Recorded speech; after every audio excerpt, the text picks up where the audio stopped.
दोस्तों, क्या मोदी सरकार बच्चों के साथ फिर से धोखा कर रही है? और इस धोखे से आहत बच्चों का कहना है, छात्रों का कहना है कि आंदोलन अब दोबारा होगा, यानी संसद का मोदी का घेराव फिर से होगा। अब छात्रों का कहना है कि जो एग्रीमेंट मोदी सरकार के साथ उनका हुआ था, उसी एग्रीमेंट का उल्लंघन अब मोदी सरकार कर रही है और छात्रों पर एफआईआर हो रही है, छात्रों को टॉर्चर किया जा रहा है और कहीं कहीं दिल्ली के बाहर कुछ प्रदेशों में उन्हें गिरफ्तार करके जेल भेजा जा रहा है। सीजेपी का राष्ट्रव्यापी आंदोलन खत्म होने के बाद अब देश के कई राज्यों से प्रदर्शनकारी छात्रों की गिरफ्तारी के दावे सामने आ रहे हैं। अब छात्रों ने सीधे अल्टीमेटम दे दिया है कि मोदी सरकार अगर 24 घंटे के अंदर, अगर 28 जुलाई तक जितनी भी एफआईआर है, चाहे वो दिल्ली में हो, बिहार में हो, बंगाल में हो, महाराष्ट्र में हो, अगर वो एफआईआर वापस नहीं होती, छात्रों पर एक्शन बंद नहीं होता, तो वो फिर दोबारा दिल्ली का घेराव करेंगे और उसके लिए नेशनल कॉल दी जाएगी। यानी टारगेट पर एक बार फिर से संसद मार्च है, मोदी का घेराव है। सुनिए आप कॉकरोच जनता पार्टी के लीडर आशुतोष रानका को। अगर कल तक ये रिटर्न एग्रीमेंट सरकार की तरफ से नहीं आता है और जितने भी अलग अलग राज्यों में छात्रों को, युवाओं को, प्रोटेस्टर्स को अरेस्ट किया गया है या डिटेन किया गया है, उन्हें रिलीज़ नहीं किया जाता है, तो कॉकरोच जनता पार्टी फिर से प्रोटेस्ट करने को मजबूर होगी। दोस्तों, सच्चाई यह है कि दिल्ली के बाद सबसे ज़्यादा जुल्म बच्चों पर बंगाल और बिहार में हुआ है, जहां पर बीजेपी की सरकारें हैं और यहां पर ना सिर्फ टॉर्चर किया जा रहा है, बच्चों को गिरफ्तारी की जा रही है, उनके घरों पर रेड पड़ रही है और बच्चों के साथ जो व्यवहार हो रहा है, शायद वो खतरनाक अपराधियों के साथ भी नहीं होता है। अब बिहार के सिवान में जहां दिन दहाड़े सड़कों पर पुलिस ने AK-47 राइफल से फायर किया और भी कई जगहों पर गोलियां चली, लाठी चली, वहां इस वक्त स्थिति यह है कि पुलिस और रैपिड एक्शन फोर्स और सीआरपीएफ घरों में जाकर बच्चों को उठाकर घसीट कर ला रही है और हिरासत में ले रही है। मैं नहीं कह रहा हूं, तस्वीरें बयान कर रही हैं।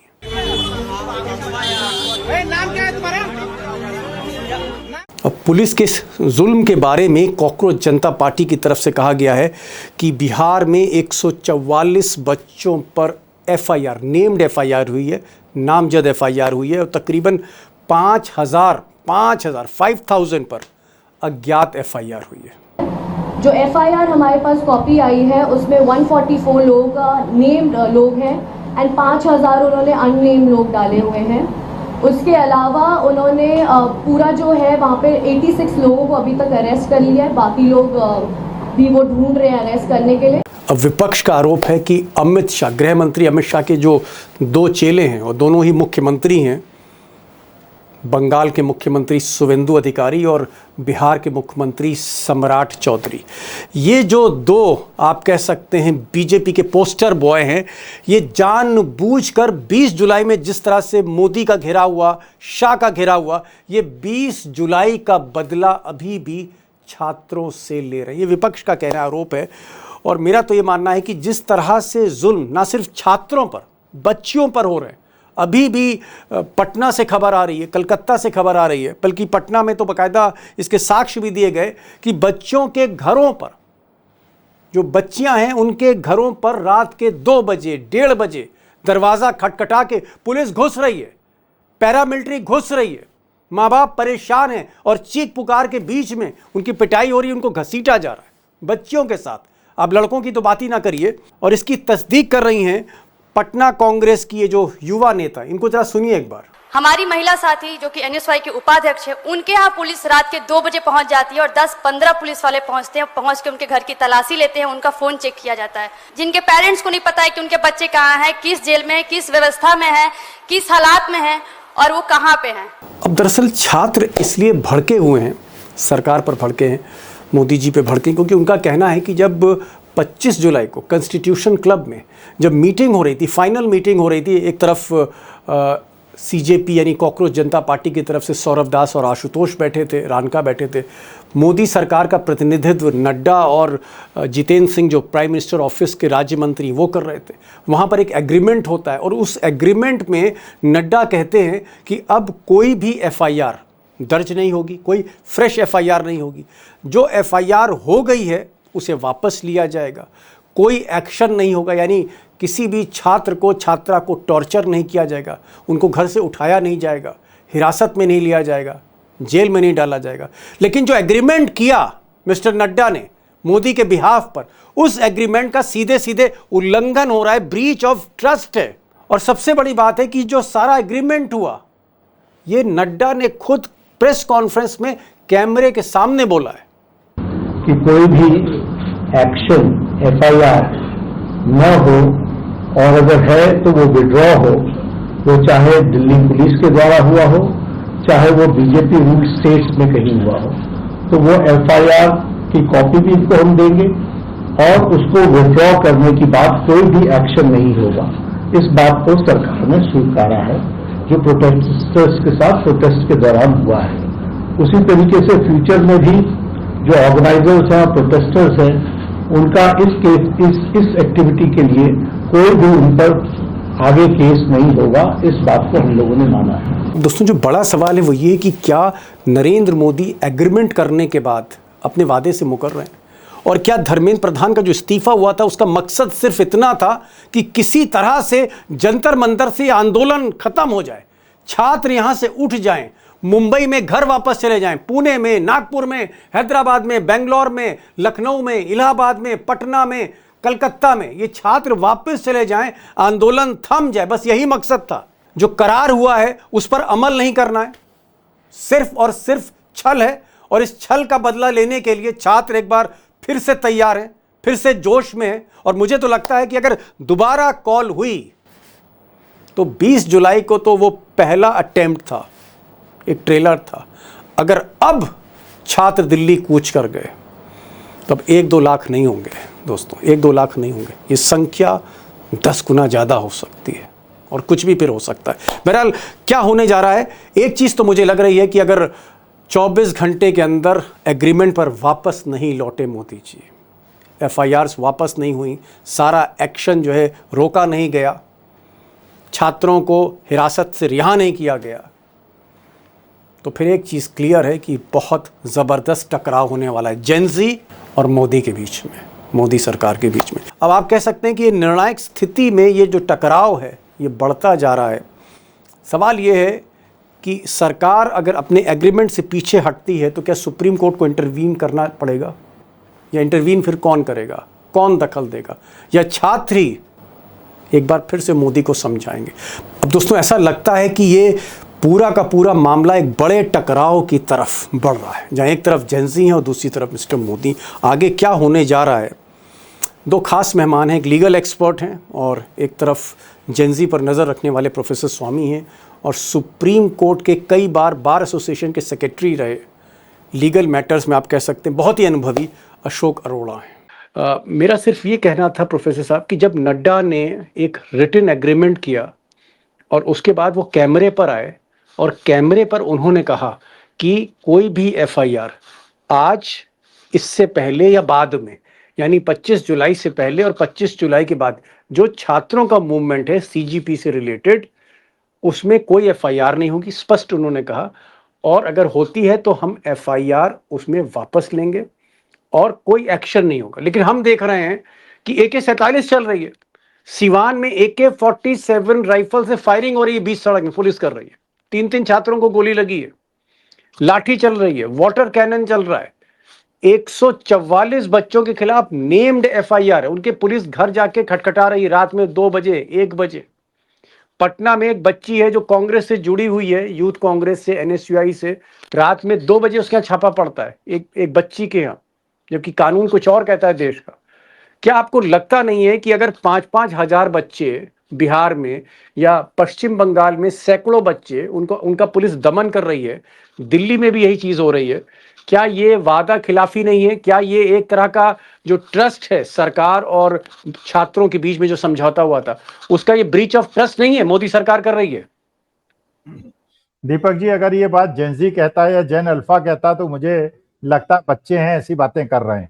लेकिन आप जैसा प्रबुद्ध पत्रकार अगर ब्रीच ऑफ ट्रस्ट की बात करे इस गवर्नमेंट से जिसने आज तक, अरे साहब, मोदी आंखों में धूल झोंक रहे हैं, आप कह रहे हो मैं बच्चों वाली बात कर रहा हूं। 12 साल से दीपक जी ये बताइए कौन सी उन्होंने आंखों में धूल नहीं झोली है? क्या किसानों का आंदोलन हुआ था, 600 किसानों की शहादत हुई थी, उसके बाद एमएसपी की बात हुई थी, उसके बाद एक कमेटी बनी गई जिसमें किसानों को नहीं रखा गया था, सारे आरएसएस वाले प्रोफेसर साहब मेरी बात थोड़ा सा ध्यान से सुनिए। मैं आपकी बहुत इज्जत करता हूं। मैं कह रहा हूं कि अगर कहा सुनी हुई होती, बंद कमरे में बात हुई होती नड्डा की और सीजेपी के बच्चों की, तो बात समझ में आती। अरे भाई, नड्डा कैमरे पर बोल रहे हैं, मैं आपको वीडियो भेज देता हूं, कैमरे पर बोल रहे हैं, उससे कैसे आप मुकर जाएंगे? आप भारत सरकार है या कोई प्रोप्राइटरशिप में कंपनी चला रहे हैं आप? देखिए, कैमरे में तो मोदी जी ने यह भी कहा था कि अच्छे दिन लाएंगे, करोड़ों लाखों करोड़ों रुपए बाहर से ले आएंगे, 2 करोड़ रोजगार हर वर्ष देंगे, हम लोगों के इनकम टैक्स कम हो जाएगा, कॉर्पोरेट पे नहीं होगा, सोशल इक्विटी होगी। कहा तो उन्होंने कैमरे में बहुत कुछ था। तो इतने ब्रीच ऑफ ट्रस्ट होने के बावजूद ये तो उसी तरह की बात हुई ना, जैसे मान लीजिए एक भेड़िया ये कहे कि मैं मांस खाना छोड़ रहा हूं, मैं शाकाहारी हो गया हूं, इसलिए मेरे गले मिल लो आके। अरे हाथी कहे कि मैं गन्ना खाना छोड़ रहा हूं और गन्ने के खेत में मुझे छोड़ दो। देखिए, आप विश्वास उदापी करेंगे जिसपे कोई विश्वास है। क्या आपने क्रेडेंशियल्स नहीं पता थे? आपको इस सरकार के क्रेडेंशियल नहीं पता थे? आज तक जब एक भी वादा उन्होंने निभाया है क्या?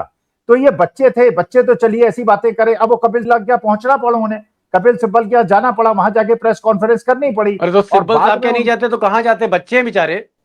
नहीं, लेकिन उनके चक्कर में ये जो छोटे छोटे बच्चे बेचारे निरीह बच्चे, अब भी बताइए, जिस पुलिस अधिकारी ने लड़की के अभद्र व्यवहार में डंडा, जो आपने देखा, पूरे देश ने देखा, प्राइवेट पार्ट्स में, आपने देखा पैलेट गन चलाए गए, आपने देखा, और पहले कहा क्या पुलिस ने पैलेट गन नहीं चलाया गया, आप कह रहे हैं हाँ पैलेट गन चलाया गया और जिसने चलाया उसको हमने सस्पेंड कर दिया।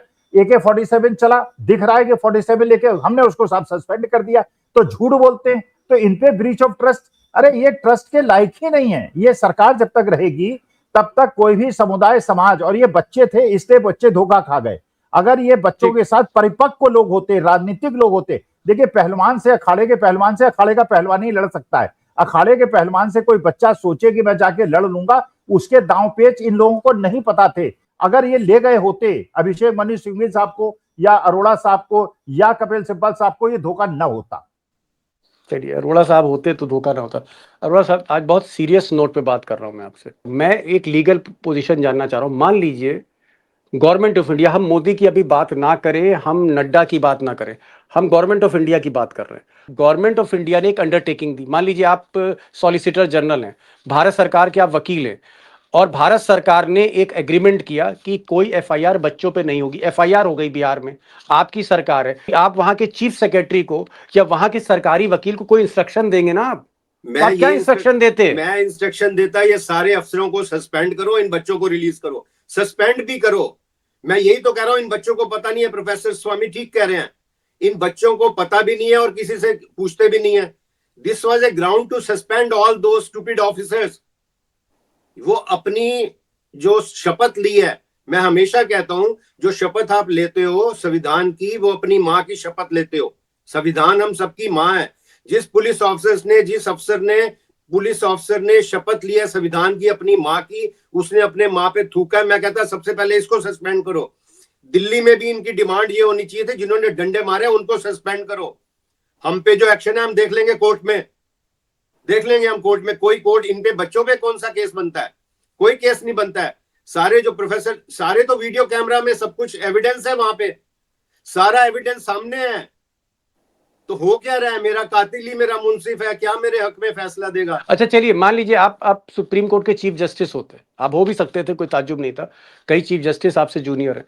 अगर आप चीफ जस्टिस होते और सरकार की तरफ से एक शर्त है उसका उल्लंघन हो रहा होता, तो फिर आपके इंस्ट्रक्शंस बिहार के चीफ सेक्रेटरी को क्या होते? अगर आप उसको समन करते, क्या कहते? यही मैं कह रहा हूं कि इन बच्चों को रिलीज करो और ये सारे अफसर सस्पेंड करो, सारे अफसर सस्पेंड करो। जब तक जैसे उसका प्रधान का हुआ है ऐसे सबका होना चाहिए। तो क्या ये चीफ जस्टिस जो इस वक्त चीफ जस्टिस है सूर्यकांत, उनको ये इंस्ट्रक्शंस देने चाहिए? 100% देनी चाहिए। तभी तो मैं कहता हूं ये सारे नालायक मेरे, they have been my juniors, most of them, all of them. जो मेरे जो क्लास फेलो अगर 21 में रिटायर हो गए तो इसका मतलब 21 के बाद जो भी हैं they are all my juniors, इन सबको पढ़ाता रहा हूं मैं, मोस्ट ऑफ देम। लेकिन अकल इनकी कहाँ गई है, ईमान इनका कहाँ गया, ये अपने दिमाग में देखें। ये भी अपनी, जो भी व्यक्ति संविधान को फॉलो नहीं करता वो अपनी माँ पे थूकता है, जो भी व्यक्ति। चलिए ठीक है, आप कह रहे हैं कॉन्स्टिट्यूशन, ठीक है, आप कह रहे हैं कि कहीं ना कहीं ये ब्रीच ऑफ ट्रस्ट नहीं है, ब्रीच ऑफ कॉन्स्टिट्यूशन है, ये वादा खिलाफी नहीं है, ये संविधान की आप मुखालफत कर रहे हैं कहीं ना कहीं। संविधान, दिस इज आल्सो चीटिंग, ये चीटिंग भी बनता है कि आपने मेरे को कहा ये कर दो, हम कर देंगे। ठीक है, मैं समझ गया। लीगल पोजीशन ये कि गवर्नमेंट ऑफ इंडिया ने अगर एग्रीमेंट कर दिया उससे पीछे नहीं हट सकती, ये सरासर धोखाधड़ी है, विश्वासघात है। प्रोफेसर साहब, अब मैं दूसरे सवाल पर, मैं समझ गया, ये सवाल एकदम क्लियर हो गया, दोस्तों को भी हो गया होगा। मुझे बताइए, आशुतोष रानका ने जो 144 लोगों पे बिहार पे मुकदमे हैं, बच्चों पे, पश्चिम बंगाल में मुकदमे, महाराष्ट्र में, दिल्ली में, और भी कुछ, बहुत कुछ दिल्ली में हो रहा है, अगर ये मुकदमे FIRs वापस नहीं होते और ये लाठीचार्ज, आज भी बिहार में लाठीचार्ज हुई है, 2 दिन पहले वहां AK-47 चली थी, क्या आपको लग रहा है कि जो बच्चे कह रहे हैं, अब कॉकरोच जनता पार्टी कह रही है कि अगर 2 दिन के अंदर सरकार अपना वादा नहीं पूरा करती, यानी FIR वापस नहीं करती है, तो हम दोबारा आंदोलन करेंगे? ये जो दोबारा आंदोलन है, मैं उस पर आ रहा हूं, क्या आपको लगता है ये जो दोबारा आंदोलन होगा ये 20 जुलाई से 10 गुना बड़ा होगा?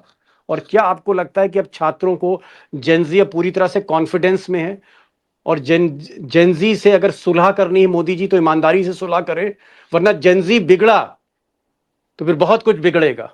नहीं दीपक जी, ये बात तो बिल्कुल सच है, क्योंकि जिन बच्चों पे FIR हुई और इनको जेल के अंदर भेजा गया और जिनकी पिटाई हुई, उनके साथ तो पूरे देश को, समाज को, जेनजी को, जेन अल्फा को, हम जैसे लोगों को, सबको एक साथ खड़ा हो जाना चाहिए। भाई जेनजी तो आप भी हैं, आप ये क्यों कह रहे हैं? आप खुद जेनजी हैं। मेरे बच्चों के साथ दीपक जी अन्याय हुआ, पिटे बेचारे। एक तो उन्होंने कोई गलती नहीं की, अमीर अमीर के घर के बच्चे वहां सड़कों पे जाके लेटे रहे, अब वहां वो निकाल के कैप्शन निकाल के, जो बेचारा एक खाना खिला रहा था 1.5 महीने से लगातार उसने खाना खिलाया, उसके पिता, और उसको आपने अरेस्ट कर लिया। छोटे छोटे बच्चों को आप पकड़ के थाने में ले जा रहे हैं, बिठा रहे हैं कि तुम्हारा जीवन बर्बाद कर देंगे। ये तो हमारा सामाजिक कर्तव्य है, ये हमारा नैतिक कर्तव्य है। हम बिहार और बंगाल के बच्चे जिनके साथ अन्याय हो रहा है, ये सब नागरिकों का, क्योंकि ये धोखाधड़ी जो हो रही है मेरे बच्चों के साथ, ये नेक्स्ट जनरेशन की, हमारे भारत के भविष्य के साथ धोखाधड़ी हो रही है। और इस धोखाधड़ी को जो भी स्वीकार करेगा, तो जैसे बिहार के लोगों ने अपनी वीरता दिखाई और अपनी बुद्धिमत्ता दिखाई, आपने मुंबई के अंदर देखा, पूरा जो वहां पे दादर का मैदान, शिवाजी पार्क भरा हुआ था। पूरे देश के अंदर जो आक्रोश है, इसको ये सरकार लाइटली ले रही है। ये सरकार समझ रही है जैसे वो जनरल डायर था और जिस तरह अंग्रेज गुंडागर्दी करते थे वैसे ये कर लेगी। तो देखिए, मैं ये मानता हूं, ये जितने लोग भी हैं, political, political, left, right, centre, जो भी देश के बारे में सोचते हैं, सबको एकत्रित हो जाना चाहिए अपनी नेक्स्ट जनरेशन के लिए, अपने बच्चों के लिए। और ये सरकार ने जो धोखा दिया है, इस धोखे का इनको दंड देना चाहिए, वरना ये निरंकुश हो जाएंगे, ये उद्दंड हो जाएंगे और इनकी गुंडागर्दी बढ़ती जाएगी। एक चीज और, मैं आ रहा हूं अरोड़ा साहब के पास, समय कम है, मुझे एक चीज बताइए, क्योंकि आप इस आंदोलन की तह में हैं और बहुत भीतर से आप देख रहे हैं प्रोफेसर साहब, ज्यादातर जो नेता हैं, बच्चे हैं, सबको आप जानते हैं, क्या आपको लग रहा है कि जो अल्टीमेटम दिया है आज कॉकरोच जनता पार्टी ने कि हम दोबारा जो है वो कॉल देंगे, नेशनल कॉल देंगे, ये जो नेशनल कॉल होगा, यानी भारत भर से जो बच्चे आएंगे, क्या आपको लग रहा है कि 20 जुलाई से बड़ा प्रदर्शन होगा? अगर इन लोग, सब लोग एक साथ आ गए, कांग्रेस को भी, कॉकरोच जनता पार्टी को भी, हर लोग 20 गुना नहीं 100 गुना बड़ा हो सकता है। Oh my God! अब ये एग्जिस्टेंस का प्रश्न है। देश के संविधान, लोकतंत्र, जिसको बचाने के लिए मेरे जेन जी ने अपनी जान लगा दी और लाठियां खाई, हंस के लाठियां खाई। अगर ये आंदोलन इतना बड़ा नहीं हो जाता कि इनकी सांसें रुक जाएं, ये निरंकुश लोगों की, ये जनरल डायर जैसे निरंकुश और गुंडों लोगों की, तब अगर नहीं हुआ, देखिए ये हमारे देश के अस्तित्व का मामला है। अभी 2 दिन पहले लग रहा था कि सुलझ गया, इन लोगों को अकल आ गई, लेकिन इसके बावजूद ये निरंकुशता कर रहे हैं। अगर इसको नहीं, इसका मुकाबला किया गया, हम नॉर्थ कोरिया के रास्ते पे चले जाएंगे। ठीक है, एक थोड़ा सा सवाल आपके प्रोफेशन से जुड़ा हुआ है अशोक साहब, आप बेहतर बोल सकते हैं, जितने भी हमारे दोस्त देख रहे हैं। कपिल सिब्बल ने आज 1 करोड़ रुपए भी दान दिए हैं। कपिल सिब्बल ने ये भी कहा है कि हम कोशिश करेंगे कि जहां जहां FIR हो रही है बच्चों, आप मुझे केस नंबर बताओ, जगह बताओ, मैं कोशिश करूंगा जाने की, या मैं किसी जूनियर को भेजूंगा या मैं कोई वकील हायर करूंगा, लेकिन हम इस केस को लड़ेंगे अगर ये जो हो रहा है। क्या आपको लगता है कपिल सिब्बल पर हम लोग भरोसा कर सकते हैं? कपिल सिब्बल की तरह और भी लोगों को आना चाहिए अगर हम उन पर भरोसा कर रहे हैं। कपिल सिब्बल के स्टैंड पर आपका क्या कहना है? कपिल सिब्बल ने बात करी है जो कि हेल्प करेंगे, अच्छी बात है, करनी चाहिए, लेकिन प्रैक्टिकल अप्रोच क्या है? जो मैं 50 साल से दे रहा हूँ, तारीख पे तारीख, वो बच्चे वहां पर, हम 2-4 लोगों को यहाँ से, मैं भी कह सकता हूँ, मैं भी आई बिलोंग टू पटना, मेरे दादा पटना के मशहूर नहीं, शायर। आपके तो हर जिले में चेले हैं, लेकिन मैं कह रहा हूँ क्या ये लेकिन मैं प्रैक्टिकल, मैं कह रहा हूँ प्रैक्टिकल बात करनी चाहिए। सुनिए ना, प्रैक्टिकल बात यह है कि सरकार पे प्रेशर, सरकार पे डंडा लगे कि ये आप कर क्या रहे हो। सुप्रीम कोर्ट लगाए कि आपने अरेस्ट क्यों किया, अफसर सस्पेंड करो। जब तक इन पे डंडा नहीं लगेगा तो वो तो तारीख पे तारीख 4 वकील कर भी दोगे, वो बच्चे भुगतते रहेंगे 10-10 साल केस। क्या कर लेंगे कपिल सिब्बल? कपिल सिब्बल की भी स्ट्रेटेजी ये होनी चाहिए, खाली कानून नहीं। वही मैं कह रहा हूं, धूप में निकलो, घटाओं में नहा कर देखो, और जिंदगी क्या है किताबों को हटाकर देखो। कपिल साहब, मुकदमे वकील करने से सॉल्व नहीं होगा, इनको चांटा मारने से होगा, डंडा मारने से होगा, गिराबान पकड़ने से होगा कि ये कर क्या रहे हो आप। अफसरों ने आपके जुल्म किया और बच्चे मेरे अरेस्ट कर रहे हो, ये बात करनी है। सुप्रीम कोर्ट को ये पूछना चाहिए। जुल्म जो प्रोफेसर, हम तो बता नहीं सकते कि पुलिस वाले ने हमारी बच्ची के साथ क्या उसने किया बदतमीजी, उसको अभी तक अरेस्ट क्यों नहीं किया, ये बताइए आप। यहां से पकड़ो, आप एक का कान पकड़ोगे तो ठीक हो। वो कह रहे हैं कोई बात नहीं, ये उनकी शय पे कर रहे हैं। मैं पुलिस वालों को ट्रेनिंग देता रहा हूं, पिछले 40 साल से इनको पढ़ा रहा हूं। पुलिस की ट्रेनिंग होती है, पुलिस का इशारा ना हो दीपक जी तो पुलिस वाला डंडा दिखा नहीं सकता। ये महामानव का इशारे पे हुआ है, ऐसे नहीं हुआ। ये समझो आप, पुलिस वाले की क्या औकात है डीसीपी की। मैं सबको पढ़ाया, मैंने सारे, they all have most have been taught by me criminal law. ये एक डंडा नहीं दिखा सकते, ये सलूट लगाते हैं। स्वामी साहब, आपका आज प्रदर्शन है, मेरे को सर ने भेजा है, मेरे आपके लिए क्या सेवा करूं। ये सलूट लगाते हैं, ये डंडा मार रहे हैं बिना महामानव की मर्जी के। क्या बात कर रहे हैं आप? तो आप क्या कहना चाह रहे हैं? आप ये कहना चाह रहे हैं मोदी और अमित शाह के दो चेहरे, इधर वो जो है वादा कर रहे हैं, उधर पुलिस से कह रहे हैं मारो, और इधर बच्चों से कह रहे हैं हम बचा लेंगे। एक ही महामानव का एक ही चेहरा है, पूरा रिकॉर्ड देखिए 2001 से, सिर्फ नफरत फैलाई है, जुल्म किए हैं, लोगों को मारा है, एक ही चेहरा है, बाकी सब चेहरे नकली हैं। Last question, 30 seconds. स्वामी साहब, क्या आपको लग रहा है, मुझे ऐसा लग रहा है जैसे बिहार में जो जुल्म हो रहा है या पश्चिम बंगाल में जो जुल्म हो रहा है, दोनों ही मुख्यमंत्री जो बीजेपी के नए हैं और दोनों ही बीजेपी के नहीं हैं, इंपोर्टेड लीडर्स हैं, सम्राट चौधरी और शुवेंदु अधिकारी बंगाल में, दोनों मोदी के चेले। क्या ये लोग बदला ले रहे हैं मोदी के साथ जो बच्चों ने किया, घेराव किया? क्या ये दो मुख्यमंत्री जो चेले हैं अमित शाह के, ये 20 जुलाई का बदला ले रहे हैं मोदी को खुश करने के लिए? आपको ऐसा लगता है? दीपक जी, मुझे ऐसा लगता है कि ये लोग ये दिखाने की कोशिश कर रहे हैं कि मेरे राजा, मेरे मालिक की जो एक छवि थी, तुम लोगों ने कैसे हिम्मत की और कैसे मजाक तुमने बच्चों ने उड़ा लिया। ये बच्चों के विरोधी हैं, ये युवाओं के विरोधी हैं, ये नई सोच के विरोधी हैं। तो देखिए, मैं तो दीपक उस एक्सटेंड तक जाता हूं, मैं ये कहता हूं ये हमारे देश के एग्जिस्टेंस का प्रश्न है। पूरा विश्व आज प्रशंसा कर रहा है हमारे जेनजी की, हमारे बच्चों की, पूरा विश्व सीख रहा है। पाकिस्तान के लोगों की आपने वीडियो देखी होंगी, ये हिंदुस्तान का जेनजी, हमें मौका मिल जाए, हमें वीजा मिल जाए, हम जाके इसमें पार्टिसिपेट करेंगे। पूरे विश्व को हमने रास्ता दिखा दिया है। और अगर ये हमारे बच्चे हारे, दीपक जी मैं सच बता रहा हूं, और ये बिल्कुल अशोक जी ठीक बात कह रहे हैं, भाई मुझ पे केस कर दीजिए, मैंने वहां पे ढेला फेंका, 6 महीने तक केस चलेगा, 1 साल पड़ेगा, मैं जेल में पड़ा रहूंगा, बाद में सिद्ध हो जाएगा मैंने कुछ नहीं किया, बाहर आ जाऊंगा। ये दंड तो बच्चों को मिल जाएगा, उनका जीवन तो बर्बाद हो जाएगा। क्या आपको लगता है अशोक जी, क्या सुप्रीम कोर्ट को तुरंत विदिन 24 आवर्स इंटरवीन करना चाहिए इस वक्त? अभी 1 घंटे में 24 आवर्स क्यों, अभी करना चाहिए। 24 आवर्स क्यों? They are on duty on 24 hours, for 24 hours. Court लगाने से वहां जब से नहीं होता। क्या इस लीगल सिचुएशन में सुप्रीम कोर्ट इंटरफियर कर सकता है? व्हाट द कॉन्स्टिट्यूशन, इनको अभी इसी टाइम करना चाहिए, न्यूज सुनते ही। लेकिन वो भी तो 99% गुलाम हो गए हैं, उनका क्या करोगे? ठीक है, ओके, गॉट द पॉइंट। गुलाम हो चुके हैं। सुप्रीम कोर्ट को ऐसी सिचुएशन में इंटरवीन करना चाहिए, हस्तक्षेप करना चाहिए, लेकिन अशोक अरोड़ा ये भी कह रहे हैं कि इस वक्त सुप्रीम कोर्ट भी मोदी सरकार के इन्फ्लुएंस में है। उधर बीजेपी के 3 मुख्यमंत्री अपनी वफादारी दिखाने के लिए वो बच्चों को हैरेस कर रहे हैं, उत्पीड़न कर रहे हैं मोदी को खुश करने के लिए, जिसमें नंबर 1 पे सम्राट चौधरी हैं, बिहार के चीफ मिनिस्टर, पश्चिम बंगाल के शुवेंदु अधिकारी हैं और असम के जो इस वक्त मुख्यमंत्री हैं हेमंत शर्मा, वो हैं। 3 नाम आ रहे हैं सामने।